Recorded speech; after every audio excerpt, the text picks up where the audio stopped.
Good afternoon, everybody. Thank you very much for the opportunity. I'm going to answer three questions. The first one is why DCF? Why was DCF created to begin with? What it is doing or what it is attempting to do. And briefly touch on why you should care. So how you can help question I will leave for Dr. Shinde to pick up when he comes back to the front. Now, if you look at why DCF, by now most of you know that the academic study of Hinduism is very contested. It's a very contested space, in the sense that there have been many interpretations of Hindu thought, Hindu scriptures, Hindu material, practices, beliefs, in ways that are not very elevating of Hindu society, Hindu ideas and thought and so on. Most of you should probably be already well acquainted with that part. So I'm not going to get into that per se. Now, in India, we've always had two polarities of thought. You know, there is one polarity which says Vasudhaiva Kutumbakam, which means let's embrace the whole world. Right? But then there is also the other polarity, which is the opposition between dharma and adharma. Right? So, you know, in the Bhagavad Gita, there's an entire chapter on distinguishing Daiva and Asura. For those of you who have read the Bhagavad Gita, one entire chapter, Krishna makes the distinction between Daiva and Asura, Dharma and Adharma, Astika and Nastika, and so on and so forth. So there are these polarities that have always been created. You look at Ramayana, you look at Mahabharata, the Kurukshetra war, and most of our Puranas, they juxtapose the dharmic perspective point of view against the adharmic. So I've used the same metaphor for what we are faced with as far as the Western academy is concerned. You know, it is a kind of a Kurukshetra, but it is not a Kurukshetra where, you know, you go to war with weapons. I mean, you don't go into this Kurukshetra with bombs and rockets and bows and arrows. That's not the nature of this Kurukshetra, nor is the nature of the enemy the same. So, to use the same metaphor, you know, we have to first understand the nature of what it is we are contending with here. So this is an intellectual Kurukshetra, and many of you must have heard that phrase. It's been used extensively in the past. So an intellectual contention requires an intellectual response. You know, you cannot respond to an author who wrote a book which portrayed Hinduism negatively by getting the book banned. I mean, that's one response. But a better response would be to write an alternate book that refutes the other book. Much like Adi Shankara refuted the contemporary contentions of other philosophical schools. So there is an intellectual way of refuting, of presenting alternate points of view in the marketplace of intellectual activity that we as Hindus need to pursue, and it's a place where we have perhaps lagged a little bit, and the time is emerging where we need to participate more intensely in this process. Now, if you look at Indian self-understanding, and by that I mean the way Indians understood themselves through millennia upon millennia, they were through native Indian categories of thought. So what are they? So you think about it. The native Indian categories of thought, Veda as Pramana, Moksha and Dharma, categories of Indian thought, okay, very important categories. Karma, Janma, very important Indian categories of thought. They permeate all the Indic traditions. almost all of them. Brahman, Darshana, Vedanta, Sankhya, Yoga, Mimamsa, Vaiseshika, Nyaya, Bauddha, Jaina, Sikh, Advaita, Dvaita, Astika, Nastika. Now that's a set of categories. I could write 100 more like this, but they are all what we could call native Indian categories of thought. And from time immemorial to until relatively recently, our self-understanding, our understanding of ourselves was based on these categories of thought. Until it got interrupted in the 1780s. So beginning with the East India Company, Sir William Jones coming into India, the setting up of the Royal Asiatic Society in Calcutta, there was a very intense period when India came under the scrutiny of the Western scholars. And suddenly, we were being studied using entirely different categories of thought that was native to our civilization. And this resulted in a whole category of what came to be considered as new knowledge generated through this study. And all kinds of new categories of thought emerged into existence. So today, we have ideas like the Aryan invasion, the scheduled castes of India. For 7,000 years they did exist. Then they came into existence all of a sudden when the British invented it. Brahmanism, the religion. Pre-Vedic, Harappan society, pre-Vedic. Dharma equals religion.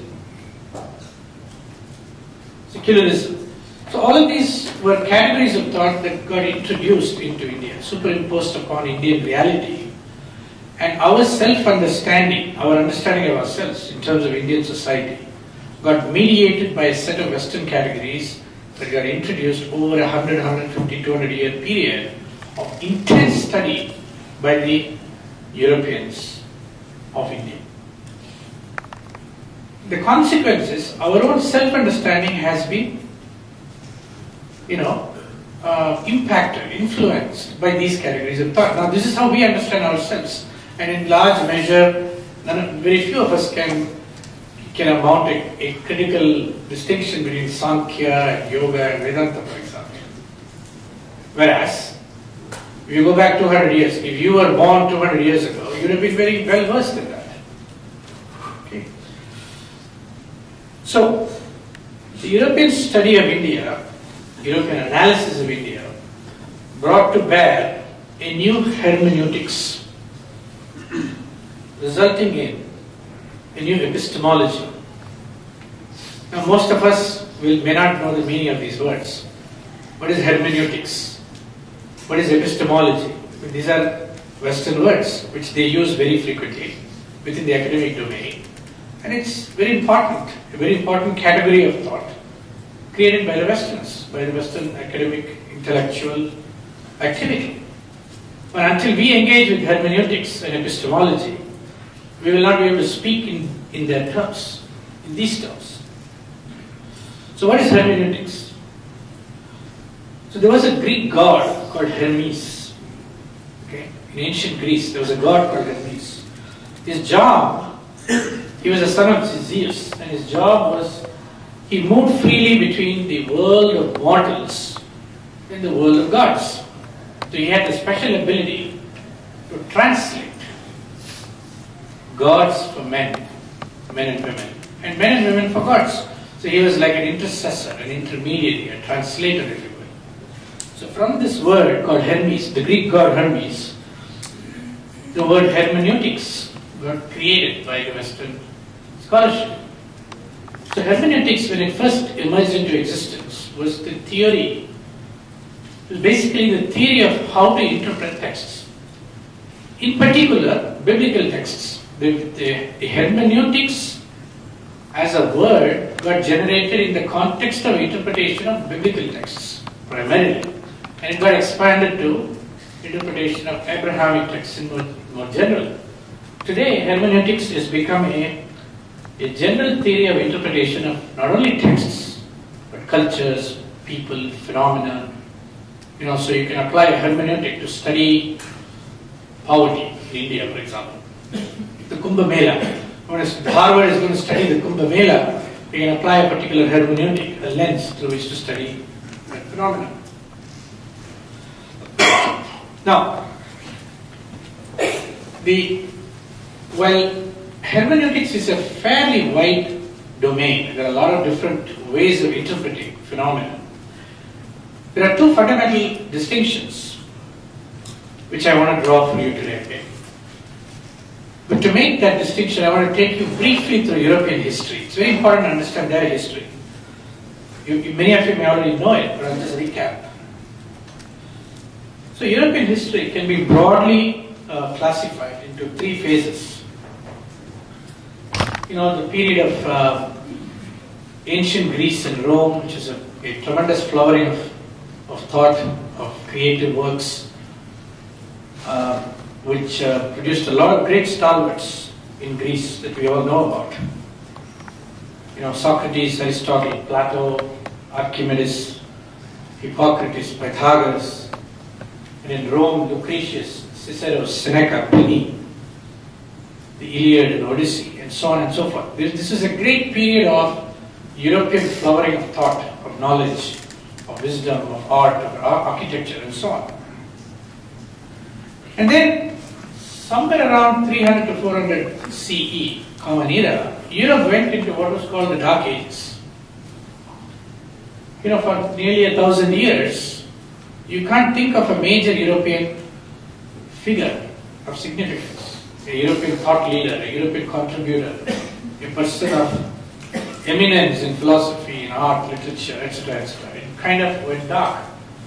There was a decline of the Roman Empire, the intellectual deterioration, no major name in science and philosophy, period of regression. Coincidentally, it was also the period of the ascent of Christianity in all of Europe. The native pluralistic traditions of Europe, Greece and Rome, which all had many gods, many philosophies, many schools of thought, suddenly became suppressed and literally eliminated almost, and gave way to the ascent of Christianity, Catholicism. And then came the third period, the era of Renaissance. The Renaissance, the Reformation, the age of reason, the age of enlightenment. So we think about this period, starting from around 1300, there was a revival of thought, of a fresh new thinking in Europe. There was the generation of the scientific temper. The split between science and religion is very, very important. The consequence of this split has been enormous for India. The separation of the church and the state, scientific revolution and rapid acceleration of discovery, invention, innovation, etc., which we know has led so dramatically to the modern age that we live in. But one of the important consequences of this evolution, if you look at the broad brushstrokes, there was tremendous creativity in the beginning.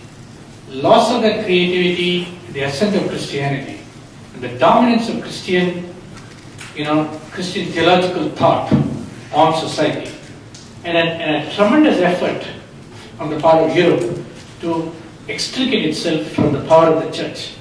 So the whole Protestant Reformation, all of it was part of that effort. Okay? So this process that happened in Europe then overflowed into our Indian context. We all know how it happened. The most important consequence was that there are two kinds of hermeneutics that emerged from this churn in Europe. One is called the hermeneutics of faith. The other is called the hermeneutics of suspicion. Okay, it's very important distinction here. So hermeneutics of faith means what? So from a Christian theological standpoint, It means you have faith in the text. You read the text, making an effort to understand what the text is saying. You have empathy for the author, for the creators of the text. You view them sympathetically. You search the text for meaning. You distill meaning from the text. You look for messages in the text that are of value to you in a contemporary time. And you exhibit a certain fidelity to the author, the author's intent, the author's commitment. And you want to read the text, sort of getting into the shoes of the author so that you can understand what the author is trying to communicate. This is the hermeneutics of faith. In contrast, the scientific temple resulted in a completely different category of thought, or a different category of hermeneutics, or the hermeneutics of suspicion. So here, you begin by suspecting the text. You suspect the authors. You look for a hidden agenda in the text. You bring an external framework to bear upon this text. You search for hidden clues that will reveal what the author is really trying to communicate, what his real intent was, which is hidden in the text itself. You look for messages beyond the text. And you presuppose that the author is trying to deceive you. His intention was to deceive you. So you're trying to unearth the deception and go beyond the text to find the truth. Okay, this is called the hermeneutics of suspicion. And the masters of suspicion of European Renaissance were these three figures. We all know Karl Marx, Das Kapital, socialism, communism. One of the most influential thinkers of European Renaissance. The impact that he's had in terms of all that unfolded from his work, in terms of communism, in terms of Russia, in terms of the Cold War. It's a tremendously influential thinker.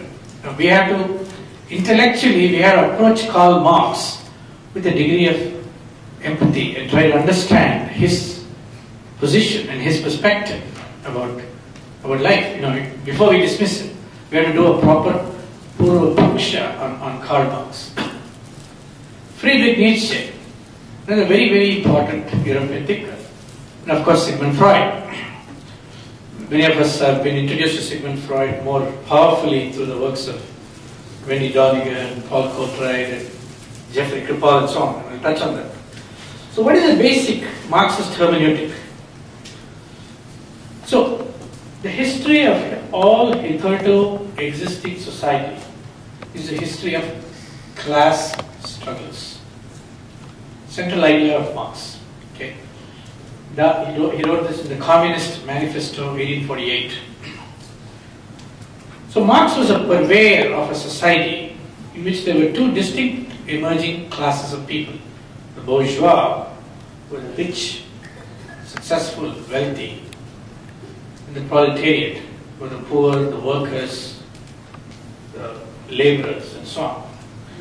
And his main thesis was the earlier feudal society, which was organized in terms of king, vassal, and peasant, as it transformed through the age of enlightenment, the age of science and technology, through Renaissance, etc., through the Industrial Revolution, it gave rise to the world of the owner and the worker. And he postulated a fundamental opposition between the world of the owners and the world of the workers. That this opposition was not on account of an individual owner or an individual worker's antipathy towards each other. It was an antipathy inherent to the class in which they belong. And he started interpreting all society through a framework of class struggle. This is called Marxist hermeneutic. The handle gives you the society with the feudal lord, the steam mill society with the industrial capitalist. Okay? And there is a very, very strong Marxist strain of thought even today in Europe, in America, in many American universities, even in the most prestigious universities, there is a very strong Marxist orientation. And you all know there have been such a tremendous impact in India, Marxist interpretation and scholarship through our friends in Jawaharlal University and so on. And so forth. Now Marx had a very definitive view about religion. So he said religious suffering. So suffering is a very important idea in Europe. Jesus Christ suffered. People suffer, they suffer in a very bad way. And the enhancement, the glorification of suffering is very important to European thought. Religious suffering is one at the same time the expression of real suffering and a protest against real suffering. Religion is the sigh of the oppressed creature, who? The workers, who are all oppressed and struggling under the owners. The heart of a heartless world, the soul of soulless conditions. Religion is in fact the opium of the people. Look,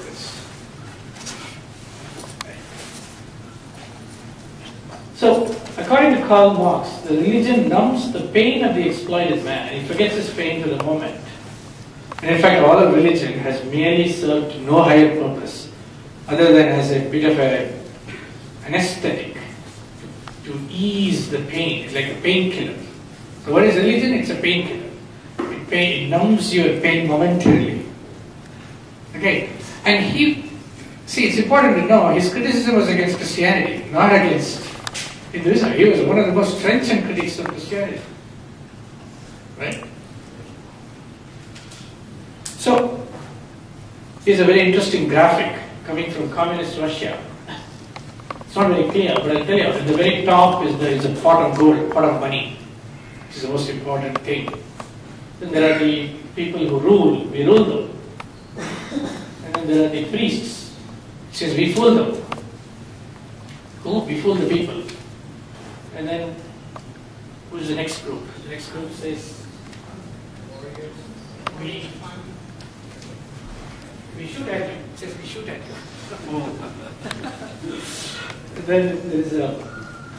Then we eat for you. That's the bourgeois. And then of course at the very bottom of the pyramid are the workers, the working class, whose self-anointed spokesperson Karl Marx had become. So in Marxian hermeneutic, even though there are many, many classes of people in this picture, there are really only two classes that count. There is the exploited masses at the very bottom of the pyramid. There is the bottom people who are holding up the whole society.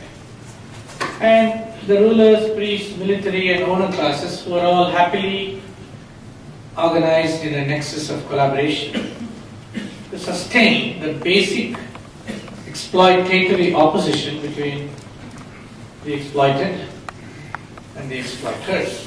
Right? So in this paradigm, man, human being, has exactly two choices in life. You can either choose to be an exploited person, or you can choose to be a person who exploits others. This is the Marxist reduction, or Marxist hermeneutic. So, now let's take an example. I've taken an example from a more recent scholar. So, interpreting, from a book called Classifying the Universe, which is a very good book actually. I actually really liked the content of the book. But here is his comment about the classificatory system of Varna in India. The classificatory system like that of Varna is ultimately the invention of a specific group of people whose power and privilege were in part based upon their very ability to seize the enunciative function. In other words, they seize the function of being able to speak for the people and expatiate on how the universe is organized. But more than this, since human beings are themselves inevitably implicated in their own classificatory schemes, those who generated the categorical system also place themselves in the advantageous position within the system. In other words, I assume a social political dimension to a classificatory system which is presented as pure knowledge as pure epistemology, as they say in the Western domain.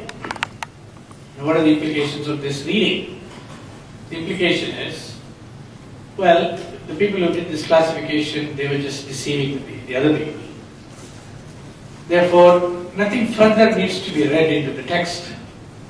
There is nothing further of any significance or eminence or worth that we can find, because we've already discovered their true intent. Aha!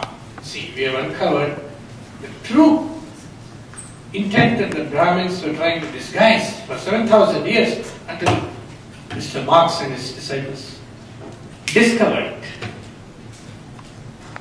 And many Indians actually believe this. We have assimilated the interpretations, the aftermath, the consequences of this particular hermeneutic. Okay, now let's move on to Freudian hermeneutic. So Freudian analysis was all about the unconscious urges, repressed feelings, things that we couldn't talk about, couldn't express. So a sentiment like Jesus loves me, according to Freud, is just an expression of a child's repressed need for love, unfulfilled and unexpressed. You can see the kind of contempt for religion itself, for Christianity in particular, Jesus, and religion in general. So religion as a source of comfort, Freudian interpretation, a child's wish for a father God to function as a protector. So, I'm giving you two examples, the Marxist hermeneutic and the Freudian hermeneutic. Okay, just so that we get acquainted with the word hermeneutics. It's such a complex word, we get all confused when we encounter that word. And we think it's some really complicated thing. So search for hidden and deeper meaning, unconscious. And of course, with Freud, everything was based on sexuality. We of course know very well the consequences of this. So, a quick quote from Jeffrey Kripal, which postulated the possible homosexual relationship between Ramakrishna Paramahamsa and Swami Vivekananda, which never existed in Indian consciousness at all. However, when applying the Freudian hermeneutic, it reveals itself to the analyst. It's like, that's so obvious. Ramakrishna and Vivekananda had a homosexual relationship. And there's a whole PhD thesis on this. Right? Well, that's just the saints, right? Now, who is Jeffrey Kripal? One line you should say. Which one? People might not have heard who is Jeffrey Kripal. Yeah. And what is that book? Yeah, Jeffrey Kripal wrote a book called Kali's Child, okay, at the University of Chicago. And it was his PhD thesis, basically, which we later got published as a book and won an award, an academic award, for the first best book of the year kind of award, some award by the fellow academicians. See, who had accepted the Freudian hermeneutic as a valid interpretational lens with which to view, certain phenomena, Hindu phenomena, religious phenomena, spiritual phenomena, etc. But then, even more interesting is the book called Lord Ganesha. Ganesha, Lord of Obstacles, Lord of Beginnings, published by Paul Courtwright, Emory University, Atlanta.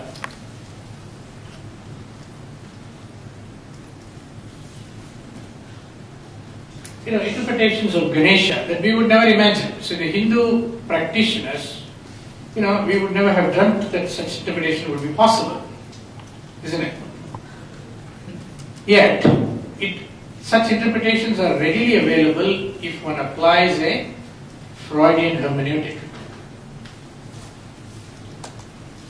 See, my whole purpose in kind of dealing with all this is that our contention is not with individual scholars.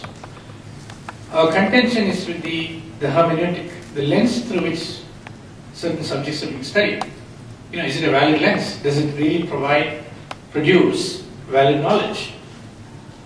Right? So the two hermeneutics, so if you look at these two hermeneutics, the hermeneutics of faith, the hermeneutics of suspicion, both of which are very subtle phenomena in the Western world. Right? Look at this. They gave rise to, on the one hand, the schools of divinity, schools of theology. Christian schools of theology all over North America. So in the Harvard School of Divinity, Yale School of Divinity, Claremont School of Theology, and so on and so forth. There are many, many schools. Many of them committed to a particular tradition of Christianity. You could have a Methodist school, a Catholic school, a Jesuit, a Protestant. A Protestant is a broader category. A Lutheran school, a Dominican, a Franciscan, and so on and so forth. But those schools understand the hermeneutics of faith, which is reading texts and phenomena with a fidelity to what the author was trying to communicate. On the other hand, we also have the secular schools, the academic study of religion. The secular schools, the secularized schools, where the academic study of religion much more willingly and happily accommodates the hermeneutics of suspicion. Right? Now, when it comes to Hinduism, we have no schools of theology or divinity. Zero in the whole world. Right? So, while there is a split within Christianity between these two hermeneutics, and there are whole schools of thought, whole groups of academicians organized, either on that side or this side, who contend with each other. When it comes to Hinduism, we do not have a school that promotes a hermeneutic of faith, to use a Western category of thought. The equivalent of this, from a Hindu standpoint, would be our mutts, our Kanchi Mutt, our Srigeri Mutt, our places of study in India, which were organized to disseminate, and teach knowledge from an Indian standpoint. But they are no longer academically, engaged. They have become sort of disengaged. They become retreats. People go there when they're fed up with the humdrum of life, the activity, we just retreat to an ashram for a short period of time, only to come back to our everyday busy lives. The notion of a school of theology has not arisen within the Hindu fold yet. Now, if you look at the scholars in Hindu studies, through this lens, through this understanding of hermeneutics of faith versus hermeneutics of suspicion, so you can think of it as scholars as belonging primarily in these bands. I know scholars would like to be banded, but I'm going to broadly classify them in these three categories. So you have, on the one hand, extreme cases of, hermeneutics of suspicion, where a very intense devotion to the Freudian interpretation has been attempted by many, many scholars in that particular school of thought. A couple of examples we saw. There is also the Marxist school of thought. So many of them. We could document hundreds of scholars who have interpreted Hinduism through the Marxist hermeneutics. And then, of course, there are scholars who are more in the middle of the road, who can try to achieve some sort of balance between a more authentic interpretation of Hinduism while also applying the techniques of suspicion, which are today very, very mainstream in Western academia. The real question is, where are the scholars who study Hinduism with Shraddha? Again, we had to reintroduce this Sanskrit word. What is Shraddha? Now, luckily for me, I encountered a Swami Dayananda Saraswati in Ashravidya Gurukulam, where I went as a skeptic, as a non-believer, as a person who didn't like a lot of the symbols of Hinduism. I wanted to argue and debate. I was more as argumentative an Indian you can probably imagine. But thankfully, he introduced me to this notion of Shraddha, and as the notion of Shraddha unfolded, I began to appreciate it. So what is Shraddha? We need a new hermeneutic for the study of Hinduism. So Shraddha is akin to faith, is more closer to the Christian notion of faith and belief. But it's more than mere faith. It goes beyond faith. It's a willingness to consider the text or teaching with an open mind. It is faith in the teacher, faith in the teaching, faith in the tradition, faith that the effort to understand will be rewarded with knowledge at the end of the process. a willingness to submit oneself to the recommended practice. If you're studying yoga, there is a practice to it. If you're studying Vedanta, there is a practice to it. Ashtanga yoga has a practice. You've got to submit ourselves to the practice. Because knowledge in Hinduism is not a mere matter for theoretical understanding. We need the upasana, the adhyasana, the practice of various disciplines that ultimately lead to spiritual knowledge. It needs a willingness to be wholly transformed in the process of the study and the practice. Wholly transformed spiritually. And it definitely requires deep integration of theory and practice. This is my understanding and what I have kind of worked myself to by trying to get a sense of the field.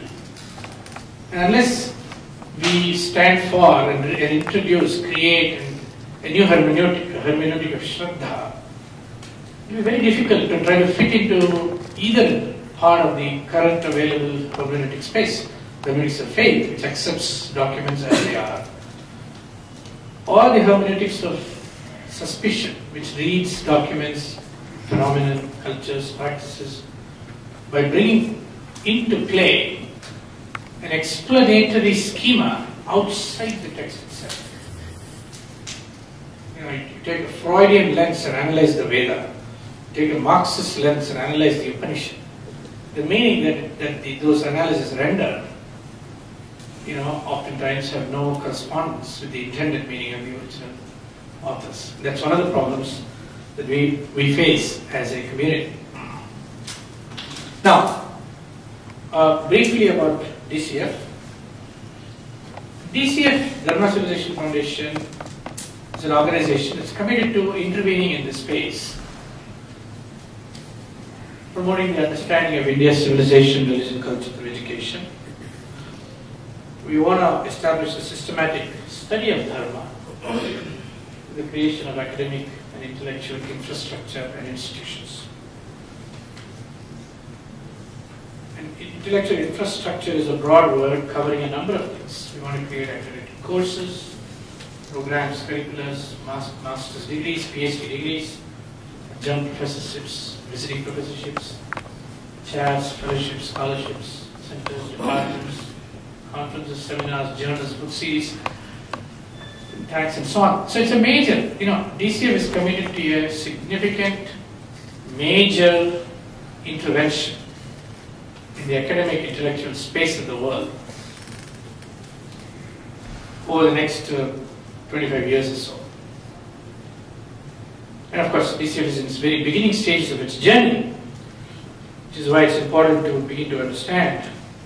So if you look at the scale of DCF's vision, right, in terms of what we have been thinking about, we want to have dozens of chats. We want to get the Indian community, the Hindu community, interested in higher education philanthropy, which they seem to have barely touched in the United States.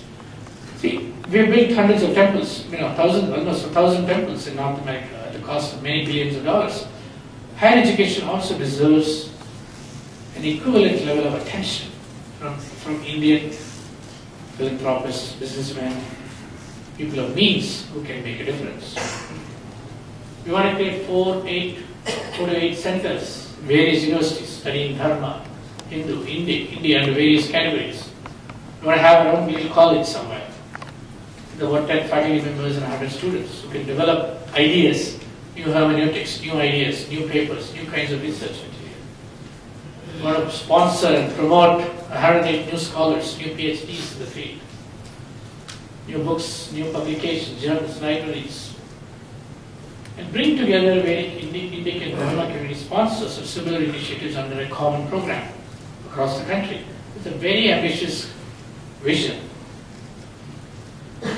In terms of our current engagements, we are engaged with the University of Southern California, UC Irvine, Graduate Theological Union, Berkeley, USC, several others. So we've put together some plans to spend about $60 million over the next 5 years And I have to say it's money we don't have. So the part of the challenge, part of the breakdown we've created for ourselves is, okay, we're going to go get some money from some people. Our immediate priorities are the Swami Vivekananda Chair at USC, Swami Dayananda Saraswati Chair for the study of Hindu Dharma at Graduate Theological Union, the Sri Sri Ravi Shankar Endowed Chair, possibly again at USC, the Osho Community Osho Chair, maybe at USC or GTU possibly. And our goal in the next couple of years is to achieve some real results with these chairs, which will create a tremendous momentum in the space. So we are focusing on many areas, building relationships with universities, curriculum development, books, text publications, conferences, seminars, fellowships and scholarships. We are engaging various spiritual leaders. Our spiritual leaders have diligently stayed away from the academia, barring occasional lectures, talks, etc. We are actively inviting them to come and participate in the academia, and some of them are very excited about it. Sri Sri Ravi Shankar was, yeah, come on, let's do it. Swami Dayananda Saraswati was, yeah, it's time has come, we need to do this, let's get on with it. And so on. So others, we hope, will come soon. We are engaged with the Chinmaya Mission, the Swaminarayan community, Amachi group, and so on. So as this unfolds, we think a lot of very good, hopeful developments will happen in the community. We are proposing an entire school at GTU, Graduate Theological Union. We've been very welcoming to the idea of a Hindu school. We are proposing a center under the School of Religion, Center for Hindu Dharma and Civilization Studies at USC.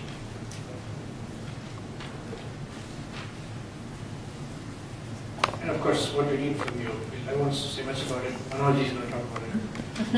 Thank you. Okay, so that was my presentation.